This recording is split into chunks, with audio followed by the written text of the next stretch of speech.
لله نحمده ونستعينه ونستغفره ونعوذ بالله من شرور أنفسنا ومن سيئات أعمالنا من يهده الله فلا مضل له ومن يضلله فلن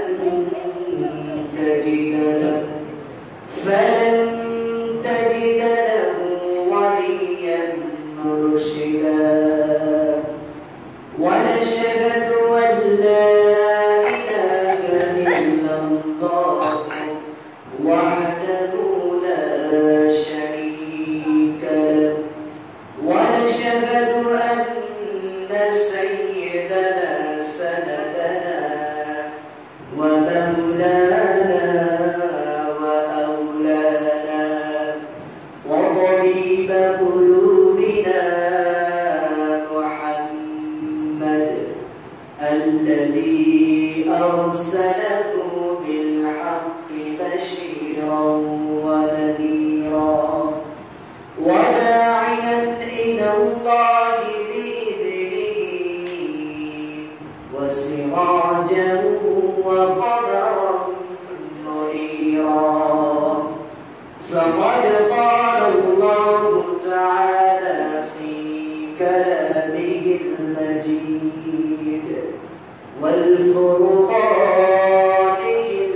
الحميد شكر جوان করে মহব্বতের সাথে দিল থেকে বলি আউযু বিল্লাহি মিনাশ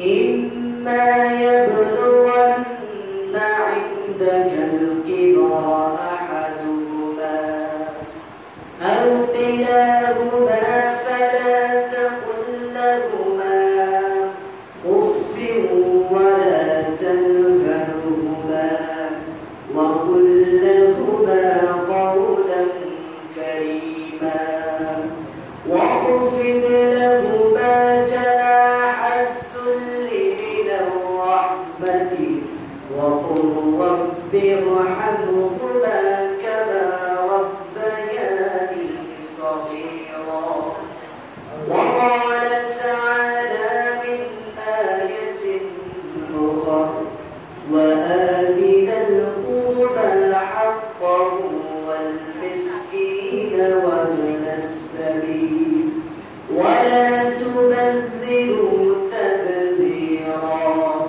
إن المبذرين كانوا إخوان الشياطين وكان الشيطان لربه كفورا وقال الله تعالى في شان حبيبه آمرا ومخبرا إن الله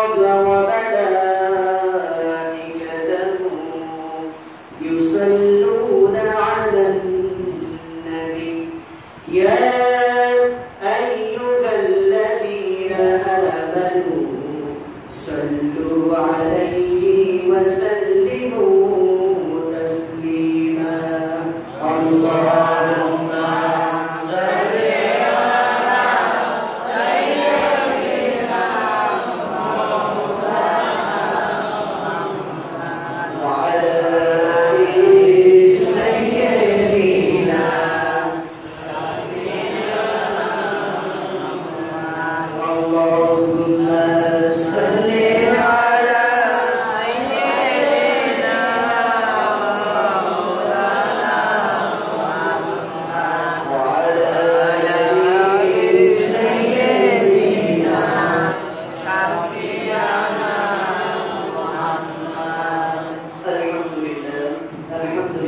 সম্মানিত দিনদার পরেশগার আল্লাহ প্রিয় কোরআন প্রিয় জুমার নামাজ প্রিয় দূর দূরান্ত থেকে হেঁটে আসা আগত মুসলিমবৃন্দ সবাইকে আমার অন্তরের স্থল থেকে আন্তরিক সালাম।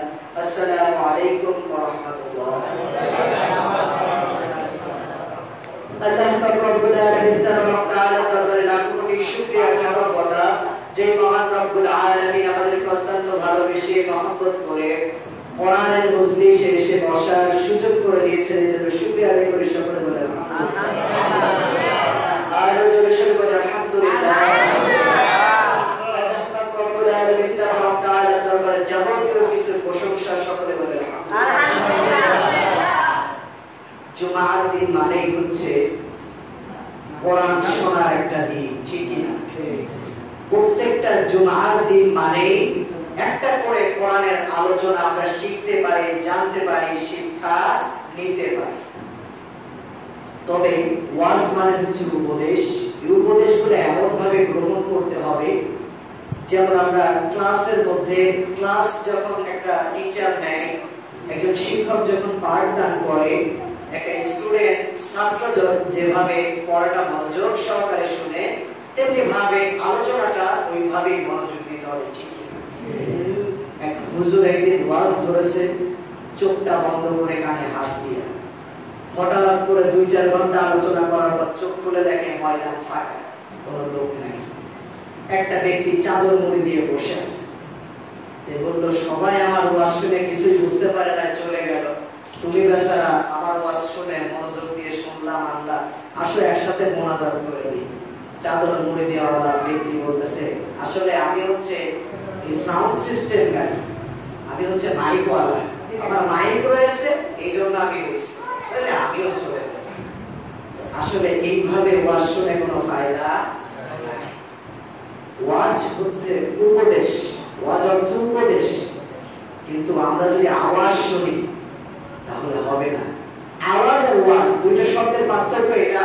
ওয়াজ অর্থ উপদেশ, আর আওয়াজ অর্থ হচ্ছে যেটা আপনি শুনেন কিন্তু মানেন না। ওয়াজ মানে উপদেশ, এটা শুনতে হবে এবং মানতে হবে। কোরআন শরীফের 17 নম্বর সূরা, সূরা বনী ইসরাঈল, এই সূরা থেকে 2-3টা আয়াতের মুকাদ্দাসা তেলাওয়াত করেছি। উত্তরাতের উপর কথা বলবো ইনশাআল্লাহ। আল্লাহ তাআলা আমাকে বলা এবং আপনাদের শ্রবণ সহকারে, ধৈর্য সহকারে শোনার তৌফিক দান করুন। সকলে বলি আমিন। আমিন। আর জোরে বলি আমিন। আমিন। বিশ্বনবী সাল্লাল্লাহু আলাইহি ওয়াসাল্লামের সময় দুজন স্কলার ছিলেন যারা অনেক জ্ঞানী ছিলেন, স্কলার। তাদের মধ্যে একজন ছিল হযরত আব্দুল্লাহ ইবনে আব্বাস রাদিয়াল্লাহু তাআলা আনহু, আর একজন ছিল ইবনে মাসউদ রাদিয়াল্লাহু তাআলা, হযরত আব্দুল্লাহ ইবনে মাসউদ রাদিয়াল্লাহু তাআলা। এখন তারা একদিন আল্লাহর নবীকে প্রশ্ন করলো, ইয়া রাসূলুল্লাহ, আপনি যখন থাকবেন না, আপনারা যখন থাকবেন না, তখন কোরআনের তাফসীর কিভাবে হবে, কিভাবে মানুষ বুঝবে? এই আয়াতের ব্যাখ্যাটা এমন। আল্লাহর নবী সেদিন জানিয়ে দিলেন, যুগ জামানার সঙ্গে তাফসীর মিলে যাবে। মানুষ যখন যুগ জামানা দেখবে তখন বুঝতে পারবে তাফসীরটা ওই রকমই হবে। তাহলে কোরআন শরীফের সঙ্গে যুগ জামানার মিল আছে না? অবশ্যই আছে। তারা স্কলার কিভাবে হয়েছিলেন? দুইজন সাহাবী স্কলার ছিলেন, একজন হচ্ছে আব্দুল্লাহ ইবনে মাসউদ আর একজন হচ্ছে আব্দুল্লাহ ইবনে আব্বাস। দুজন খুব জ্ঞানী ছিলেন, তাফসীর কারক, খুব ভালো একজন মুফাসসির ছিলেন। আল্লাহর নবী বিশ্বনবী মানবতার মহান শিক্ষক জনাবে মুহাম্মদুর রাসূলুল্লাহ সাল্লাল্লাহু আলাইহি ওয়াসাল্লাম আল্লাহর নবী বিশ্বনবী একদিন ওযু করতেছিলেন। ইবনে মাসউদ রাদিয়াল্লাহু তাআলা আনহু বললেন, ইয়া রাসূলুল্লাহ, ইয়া হাবিবাল্লাহ, আমার জ্ঞান শক্তি দরকার, আপনি আমার জন্য দোয়া করবেন, আমি যেন ভালো একজন তাফসীরকার হতে পারি, আমি যেন সুন্দরভাবে কোরআনের বর্ণনা করতে পারি। আল্লাহর নবী বিশ্বনবী তাকে বুকে জড়িয়ে ধরলেন, একটা বুক দিয়ে চাপ দিলেন। চাপ দেওয়ার পর বললেন, আল্লাহুম্মা ফাক্কিহু ফিদ্দীন ওয়া আল্লিমহু তা'ওয়ীল।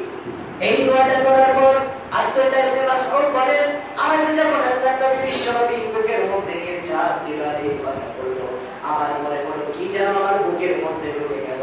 ওই দিন থেকে কোরআন শরীফ আমি এত বুঝি, আল্লাহ তাআলা অনেক জ্ঞান কোরআন সম্পর্কে আমাকে দান করেছে। এজন্য যখনই কোন স্টুডেন্টের জন্য দোয়া করবেন তখন এটাই করবেন, আল্লাহুম্মা ফাকিহু ফিদ্দীন ওয়া আল্লিমহু তা'ওয়ীল। আল্লাহ তাআলা আপনার জ্ঞানের পরিসীমাটা বৃদ্ধি করে দিন। আমরা মূল আলোচনায় চলে যাব, ভূমিকা নিব। আল্লাহ তাআলা বলেন, ওয়া ক্বাদা রাব্বুকা আল্লা তা'বুদু ইল্লা ইয়্যাহু ওয়া বিল ওয়ালিদাইনি ইহসানা। ওয়া ক্বাদা রাব্বুকা, একমাত্র রবের, আল্লা তা'বুদু ইল্লা ইয়্যাহু ওয়া বিল ওয়ালিদাইনি ইহসানা, একমাত্র আল্লাহ তাআলার ইবাদত করতে হবে। কোন পীরের নয়, কোন দুর্গার নয়, কোন মাজারের নয়, কোন বাজারের নয়, কোন অনলাইন পীরের নয়, কোন লাইনটা পীরের নয়, কোন কাপড় চোপড় পরা পীরের নয়। একমাত্র ইবাদত হবে আল্লাহ তাআলার। আল্লাহ তাআলা ব্যতীত অন্য কারো যদি আপনি ইবাদত করেন, আপনি কুফরি করবেন, কারণ আপনার সৃষ্টিকর্তা হচ্ছে মহান আল্লাহ তাআলা। কার ইবাদত করতে হবে? একমাত্র আল্লাহ। কোন পীর, জেতা পীর, মরা পীর, দেশি পীর, বিদেশি পীর, কোন পীরের ইবাদত চলবে না। আপনাকে সৃষ্টি করেছে আল্লাহ তাআলা, গোলামি করতে হবে কার জন্য?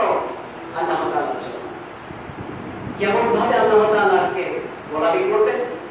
হযরত ইউসুফ আলাইহিস সালাতু ওয়াস সালাম ছোট্ট মানুষ, তাকে যখন কূপের মধ্যে ফেলে দিলেন, একটা ডোরের মধ্যে যখন তার ভাইরা তাকে রাখলো, রাখার পর যখন তার ডোরটার দড়িটা যখন কেটে দেবে, তার একটা ভাইয়ের মধ্যে আল্লাহ তাআলা দয়া দিয়ে দিলেন।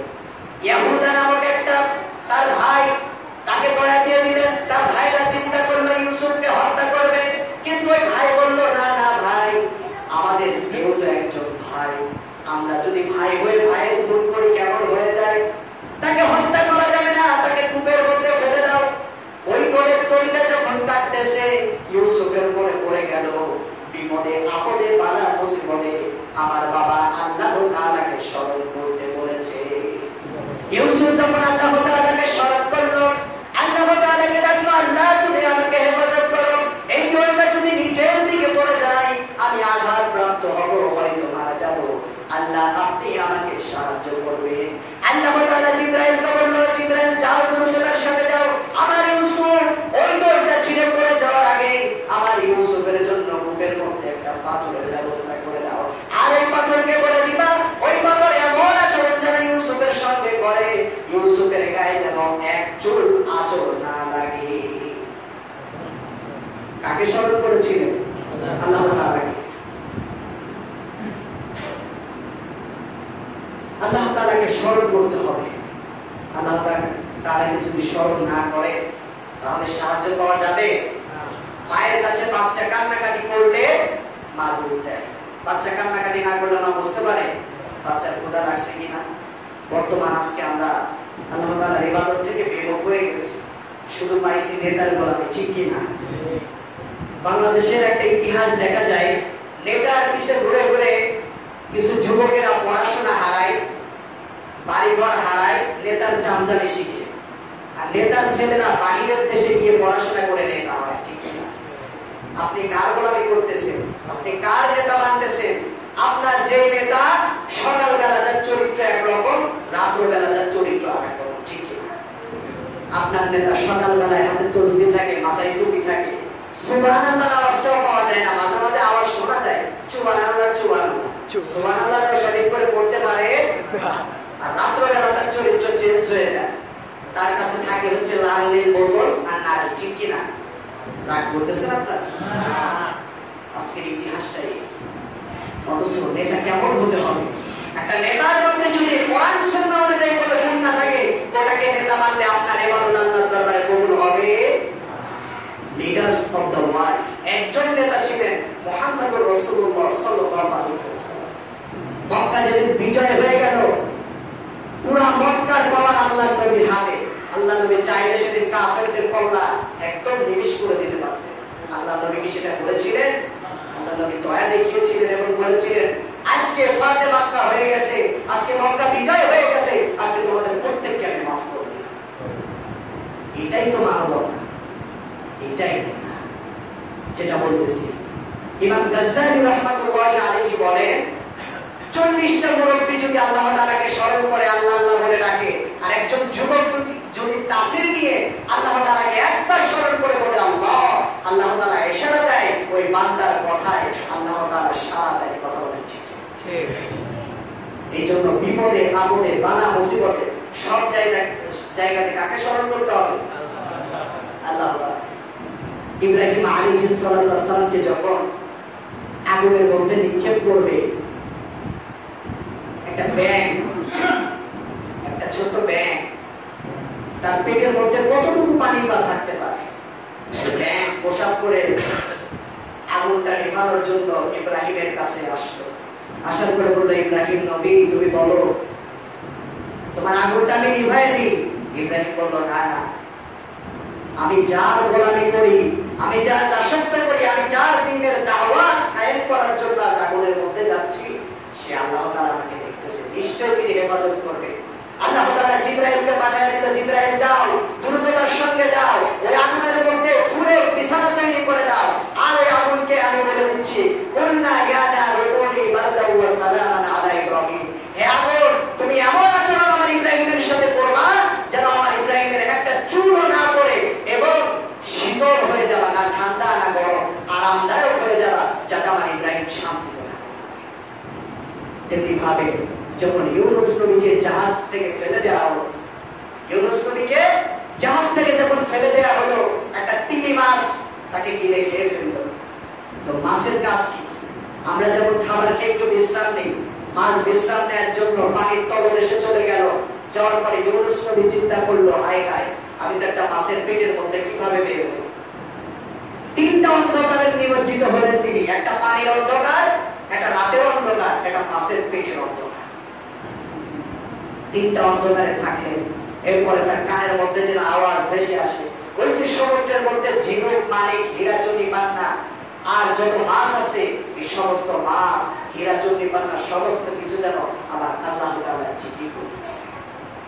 এইটা থেকে তার একটা মাইন্ড কাজ করলো, এরা যদি আল্লাহর জিকির করতে পারে, আমি কেন আল্লাহর কাছে সাহায্য চাইতে পারবো না? এরপরে তিনি বললেন, লা ইলাহা ইল্লা আনতা সুবহানাকা ইন্নী কুনতু মিনাল যালিমিন। এই দোয়াটা বারবার পাঠ করার কারণে আল্লাহ তাআলা ওই মাছটাকে হুকুম করলেন, ওই মাছটা নদীর কিনারে তাকে উড়ায় দিয়ে গেলেন। আল্লাহ নবী বিশ্বনবী বলেন, ইউনুস নবী এই দোয়া, ইউনুস আমরা যেটাকে বলি, এটা পাঠ করা, এটা ইউনুস নবীর সুন্নাত। সুতরাং তোমরা বিপদে আপদে বালা মুসিবতে এটা পাঠ করবা, নিশ্চয়ই আল্লাহ তাআলা তোমাদেরকে হেফাজত করবে। তাহলে যেটা বলতেছিলাম, ওয়াকাদা রাব্বুকা আল্লা তা'বুদু ইল্লা ইয়্যাহু ওয়া বিল ওয়ালিদাইনি ইহসানা। বিপদে আপদে বালা মুসিবতে আল্লাহ তাআলাকে স্মরণ করতে হবে, একমাত্র ইবাদত হবে আল্লাহ তাআলার জন্য। কথা বলেন ঠিক কি না? এরপরে আল্লাহ তাআলা বলেন, ইম্মা ইয়াবলুগান্না ইনদাকাল কিবারা আহাদুহুমা আও কিলাহুমা ফালা তাকুল লাহুমা উফফিন ওয়া লা তানহারহুমা ওয়া কুল লাহুমা কাওলান কারীমা। আল্লাহ তাআলা বলেন, বিল ওয়ালিদাইনি ইহসানা, তোমাদের যাদের মা বাবা বেঁচে আছে তাদের সঙ্গে ভালো আচরণ করো। ইম্মা ইয়াবলুগান্না ইনদাকাল কিবারা আহাদুহুমা আও কিলাহুমা ফালা তাকুল লাহুমা উফফিন ওয়া লা তানহারহুমা ওয়া কুল লাহুমা কাওলান কারীমা। যখন তোমাদের মা বাবার বয়স, বার্ধক্যের বয়স চলে আসবে, যখন তোমাদের মা বাবা বৃদ্ধ হয়ে যাবে, তাদেরকে এমন ভাবে লালন পালন করবা যেমনি ভাবে তোমার শৈশবকালে তোমার মা বাবা তোমাকে লালন পালন করেছে।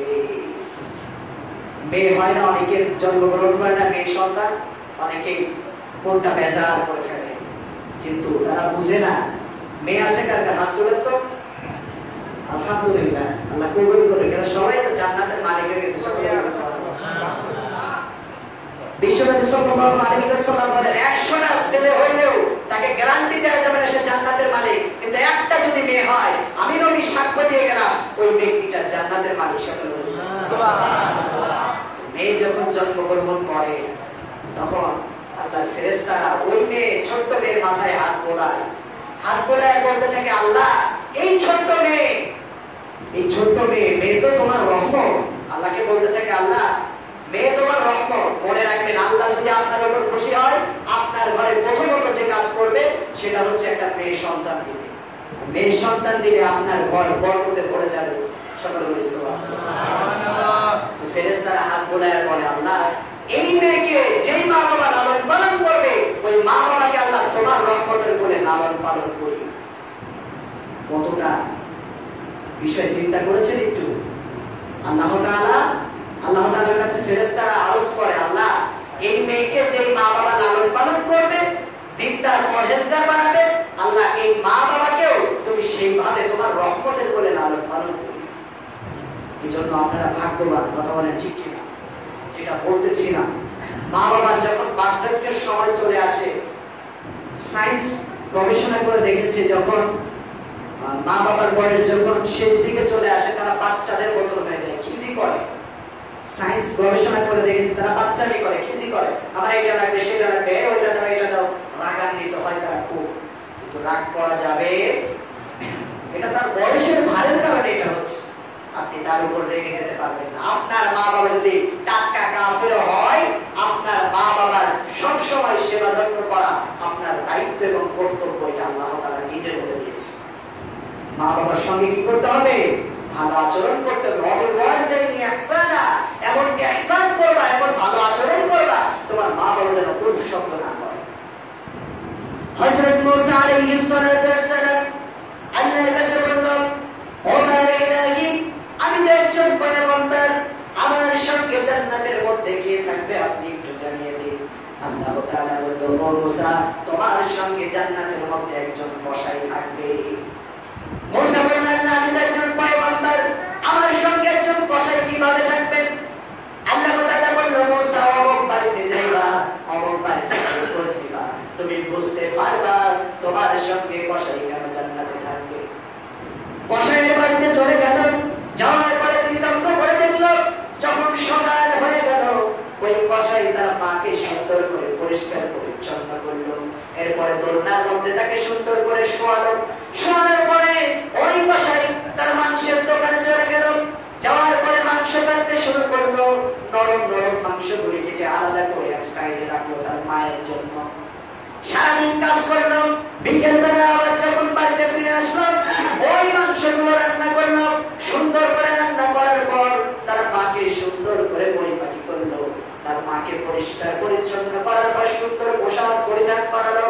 এরপরে তুলনার মধ্যে আবার সুন্দর করে বসানো। বসানোর পরে ওই খাবারটা সুন্দর করে ছোট্ট ছোট্ট লুকমা বানিয়ে মায়ের মুখের মধ্যে দিচ্ছে। মাকে যখন খাওয়ানো শেষ হয়ে গেল, তার মা যেন বিড়বিড় করে কি যেন আওয়াজ করে বলল। মুসা আলাইহিস সালাতু ওয়াস সালাম বলল, পথিক, ও ভাই, তোমার বাড়িতে আমি একটু থাকতে চাই, দেখতে চাই। মুসা আলাইহিস সালাতু ওয়াস সালাম এটা দেখার পরে ওই কসাইকে বলল, ও কসাই ভাই, তোমার মা বিড়বিড় করে কি যেন বললো, এটা কি বললো, কি আমল করলো আমাকে একটু বলেন। কসাই বলল, এটা শুনবেন না, আমার মার একটা পাগলা দোয়া আছে, ওই পাগলা দোয়াটা সব সময় পাঠ করে।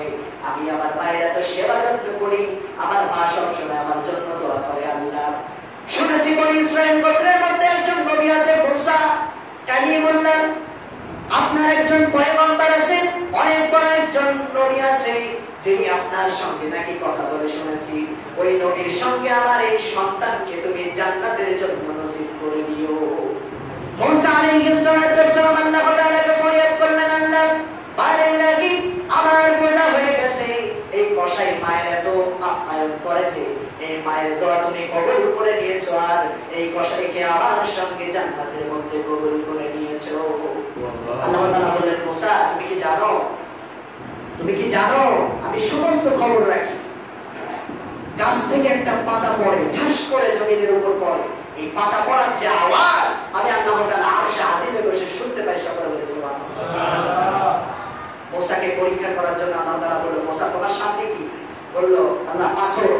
বলল, তুমি কি জানো এই পাথরের মধ্যে কি আছে? বলল, আল্লাহ না।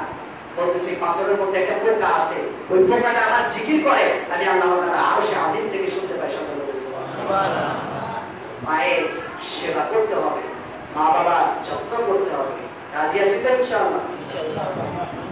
হযরত আলকামা রাদিয়াল্লাহু তাআলা আনহু আল্লাহর নবী বিশ্বনবীর জলিল কদরের একজন সাহাবী, তার যখন মৃত্যুর সময় হয়ে গেল, তার মুখ দিয়ে কালেমা যেন জারি হচ্ছে না।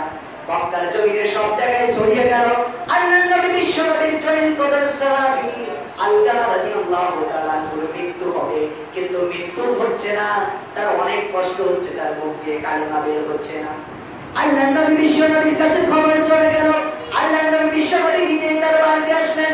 আসার পরে আল্লাহর নবী বিশ্ব নবী আলকামার পাশে বসে গেলেন। বসার পরে যখন কালেমার তালকিন দেয়, আলকামা যেন কালেমা মুখ দিয়ে বের করতে পারে না, চোখ দিয়ে টপ টপ করে পানি পড়ে।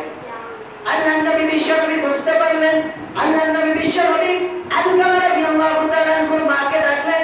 ডাকার পরে বললেন, ও আলকামার মা, তুমি তোমার আলকামার বিষয়ে সাক্ষ্য দাও, তোমার আলকামা কেমন মানুষ ছিল।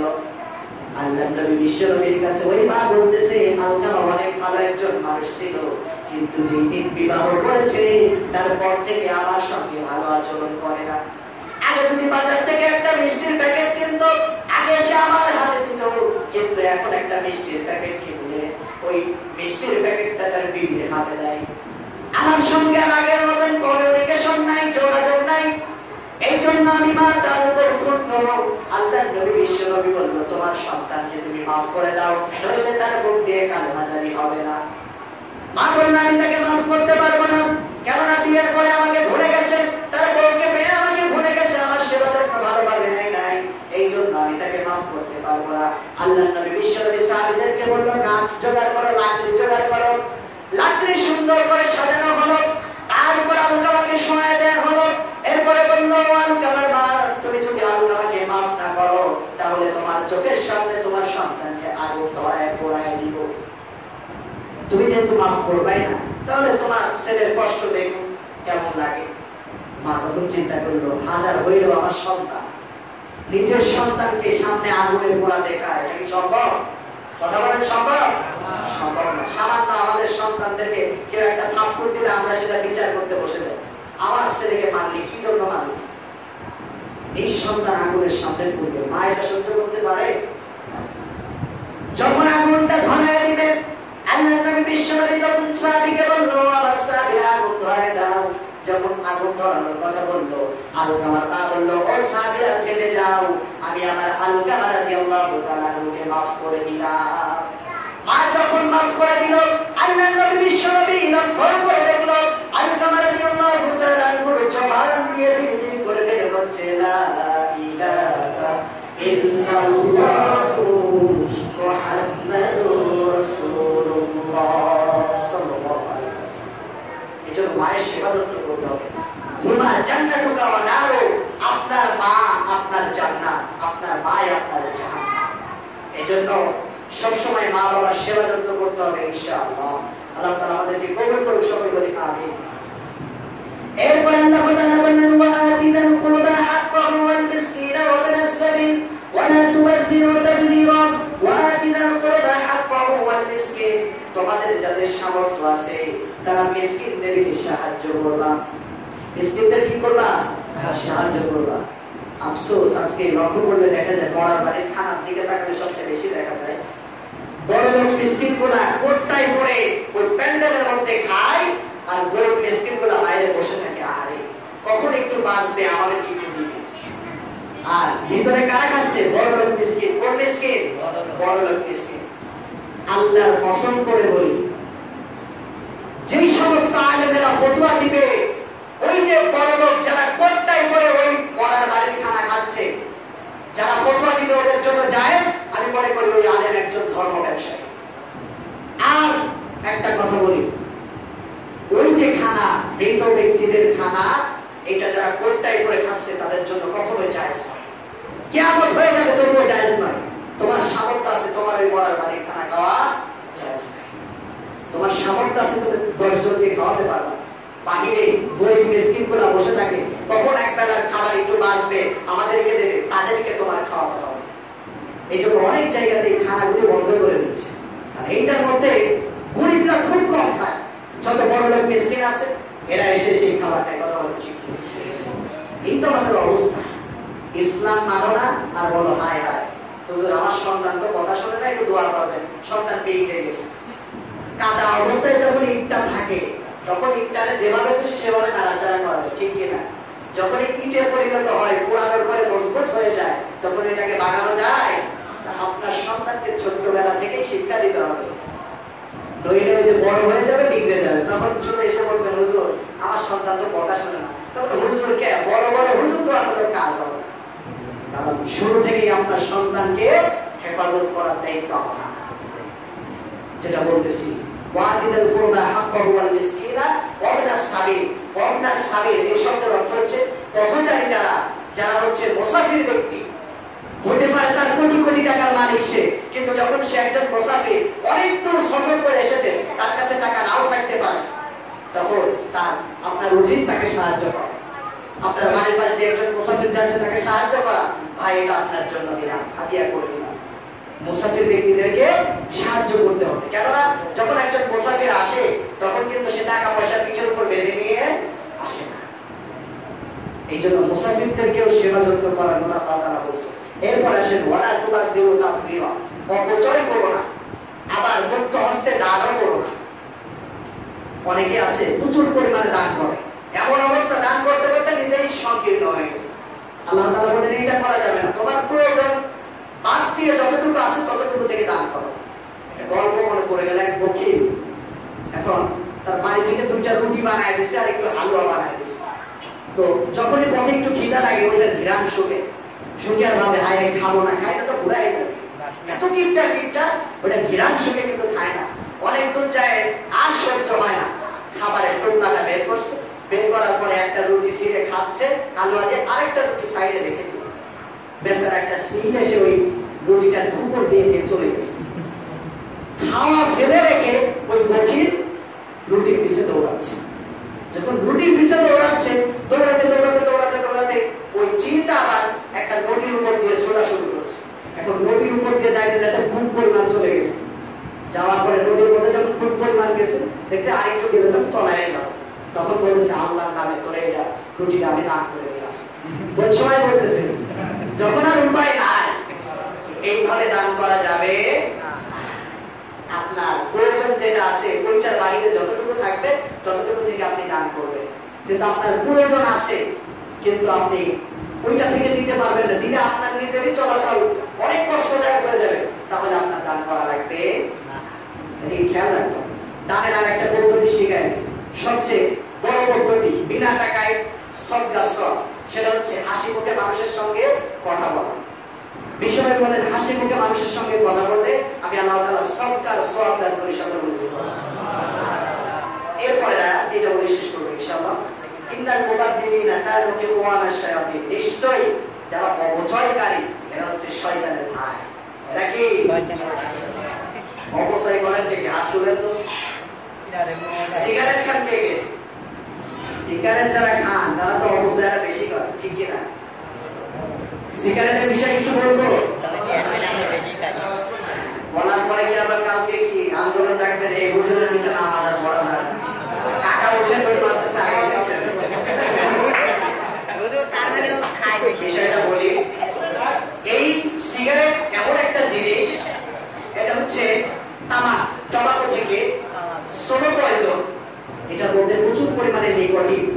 একজন বিষ খেয়ে মারা গেলে সে দ্রুত মারা যাবে, কিন্তু একজন সিগারেট খেয়ে মরবে ধুকরে ধুকরে মরবে। কিভাবে মরবে? ধুকরে ধুকরে। এটা সোলো পয়জন আছে। আচ্ছা এবার আসুন, আল্লাহ তাআলা কোরআন শরীফের বাকারা সূরার মধ্যে 172 নম্বর আয়াতে বলেছেন ইয়া আইয়ুহাল্লাযীনা আমানু কুলু মিন তাইয়্যিবাতি মা রাযাকাকুম ওয়াশকুরু লিল্লাহ ইন কুনতুম ইয়্যাহু তা'বুদুন। তোমরা আমি আল্লাহ তাআলা যতটুকু তোমাদেরকে দিয়েছি সেটা থেকে ব্যয় করো, সেটা থেকে হালাল খাবার উপার্জন করো, হালাল খাবার খাও, তাহলে আমি আল্লাহ তাআলা তোমাদের ইবাদতটা কবুল করব। হালাল খাবার এবং রুচি সম্পন্ন খাবার। তাহলে তামাক এমন একটা জিনিস, এটা যেখানে চাষ হয় দেখবেন এই তামাকের চাষে কোনো বেড়াও দেওয়া লাগে না, ছাগল পর্যন্ত মুখ দেয় না। এটাকে বলা হয়েছে করিবুন ইলাল হারাম, হারামের কাছাকাছি।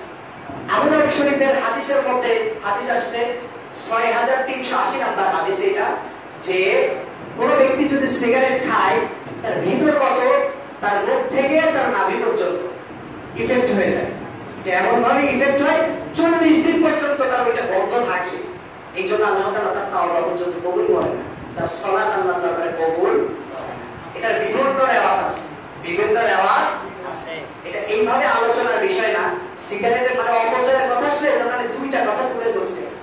এটা অনেক মানে বোঝানোর বিষয়, বসে বুঝতে হবে, অনেক হাদিস অনেক রেওয়াত। এটাকে বলা হয় করিবুনিল হারাম, হারামের কাছাকাছি। তো রুচি সম্পন্ন খাবার, এটা এমন একটা খাবার সিগারেট, এটা বাথরুমে বসে খাওয়া যায়, ঠিক কিনা? অন্য খাবার বাথরুমে বসে খাওয়া যায় না। রুচি সম্পন্ন খাবার হইতে হবে। এটা রুচি সম্পন্ন খাবার, যেমন মুখের থুতু, এটা খাওয়া জায়েজ না হারাম? জায়েজ। নাকের যে শিং আছে না, ওইটা কিন্তু খাওয়া জায়েজ। আমরা মাঝে মাঝে আসলে গিলেও ফেলি, কিন্তু একজন যদি আপনাকে একটা প্লেটে এনে দেয়, ভাই এটা খা, ও কি খাবে? ওইটা আপনারা ধোলায় যাবে, ঠিক কিনা? তাইলে ওইটা হচ্ছে রুচি সম্পন্ন খাবার না, কিন্তু হালাল। তেমনি ভাবে রুচি সম্পন্ন খাবার হইতে হবে, হালাল খাবার হইতে হবে। কথা বুঝতে পারছেন? এই জন্য আমরা এই ধূমপান থেকে বিরত থাকবো। এইটার প্যাকেটের উপর লেখা থাকে ধূমপান স্বাস্থ্যের জন্য ক্ষতিকর, স্মোকিং কজেস ক্যান্সার, লেখা থাকে না? অর্থাৎ আমরা দেখার পরে ওইটা বেশি বেশি খাই, ঠিক কিনা? এইটা আমরা বিরত থাকবো এটা থেকে। রাজি আছি না ইনশাআল্লাহ? যারা খান ধুম করে ছেড়ে দেওয়া সম্ভব না, এটা আমিও মানি। আপনি যদি 10টা করে খান, 9টা খাবেন, 9টা খাওয়ার পরে কিনা 8টা খাবেন, আস্তে আস্তে আস্তে আস্তে এটা বাদ দিতে হবে। কথা বুঝতে পারছেন? আস্তে আস্তে এটা বাদ দিতে হবে। পেঁয়াজ খাওয়া হালাল। পেঁয়াজ খেয়ে মসজিদে কিন্তু নামাজের জন্য আসা যাবে না যতক্ষণ আপনার মুখে ওই কাঁচা পেঁয়াজের দুর্গন্ধ থাকবে। পেঁয়াজের ক্ষেত্রে এই কথা বললো, তাইলে ধূমপান যেটা তামাক, টবাকো, ওইটার ক্ষেত্রে কি অবস্থা একটু চিন্তা করেছেন? ভাবনা চিন্তা করতে হবে। আজকে বর্তমানে আমাদের এমন অবস্থা হয়ে গেছে, যেমন প্যান্ট পরা যায়, তবে শরীর সম্পর্কে করতে হবে টাকনোর উপরে, টাকনোর উপরে মাস পালা মিনাল কাদাই মিনাল ইজারি ফিনা, পুরুষের টাকনোর নিচে যে অংশ পায়জামা বা লুঙ্গিদের আবৃত থাকবে ওই অংশ জাহান্নামের মধ্যে চলবে। তাহলে প্যান্ট পরা যায়, কিন্তু প্যান্টটা শরীরের সম্পর্কে করতে হবে। আজকাল মাস পালা এমন হয়ে গেছে, ওই যে পান খায় না, পানের মধ্যে জর্দা খায়, ওইটা নিয়ে বলে তো এর আগে একই ভাবে চাকরি চলে গেছে। এই জন্য গেছে এইটারও অনেক মতভেদ। হুজুর কেন বললো জর্দা খাওয়া যায় না? অনেক বড় বড় আলেমরা খায়, এই হুজুরের চাকরিতে বাদ দিল, বাদ দিয়েও গেছে।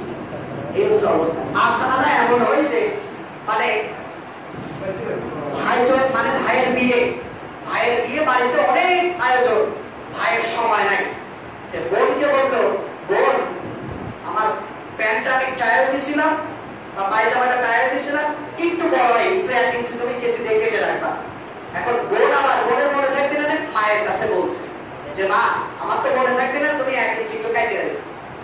মা আবার দেখছে যে আমি কি করি, আমি পেটার বউকে মানে আরেক পেটার বউ তাকে বল। এখন সবাই চিন্তা করলো কারোরই মনে থাকবে না, সবাই 1 ইঞ্চি করে কেটে আসছে। কি করে আসছে? কেটে আসছে। মা চিন্তা করলো সবাই মনে হয় বিয়ের আমেজে সব ভুলে গেছে, আমার ছেলে কালকে ওই 1 ইঞ্চি বড়টা পড়বে, মানুষ হাসাহাসি করবে, উনি যায় 1 ইঞ্চি কাজ, ওইটা কি আর পায়জামা আছে? ওইটা হাফ প্যান্ট হয়ে গেছে, এই কোয়ার্টারও নাই, হাফ প্যান্ট হয়ে গেছে। তো মাসআলার এমন অবস্থা হয়েছে, জয়ীফ হাদিস জাল হাদিস এমন ভাবে ঢুকেছে, মানুষ এত বিভ্রান্তিতে পড়েছে যে জাল হাদিসে ভরে গেছে, মানুষ কোনটা করবে খুঁজে পাচ্ছে না। যেটা সহজ লাগতেছে, যেটা সহজ লাগতেছে, যেটা শরীর অনুযায়ী কঠিন লাগতে না সহজ লাগতে, ওই মাসালাটা গ্রহণ করতে, যেটা দেখতেছে কঠিন ওইটাকে কঠিন করে দিচ্ছে, ওইটা মানতেছে না। এই জন্য বলা হয় আল্লাহর ইসলাম সহজ, মোল্লার ইসলাম কঠিন। ঠিক আল্লাহর ইসলাম সহজ, আল্লাহ ইসলামটাকে সহজ করে দেয়, মোল্লার ইসলাম কঠিন। মোল্লারা এক এক রকম করতেছে আর সাধারণ মানুষগুলো বিভ্রান্তিতে পড়ে যাচ্ছে। এই জন্য সম্মানিত বলছি, যেটা আমার মূল বক্তব্য আজকে ছিল সেটা হচ্ছে ওয়াকাদা রাব্বুকা আল্লা তা'বুদু ইল্লা ইয়্যাহু ওয়া বিল ওয়ালিদাইনি ইহসানা। ইবাদত করতে হবে একমাত্র কার? আল্লাহ। আল্লাহ তাআলা আমাদের প্রত্যেককে আল্লাহ তাআলার ইবাদত করে নৈকট্য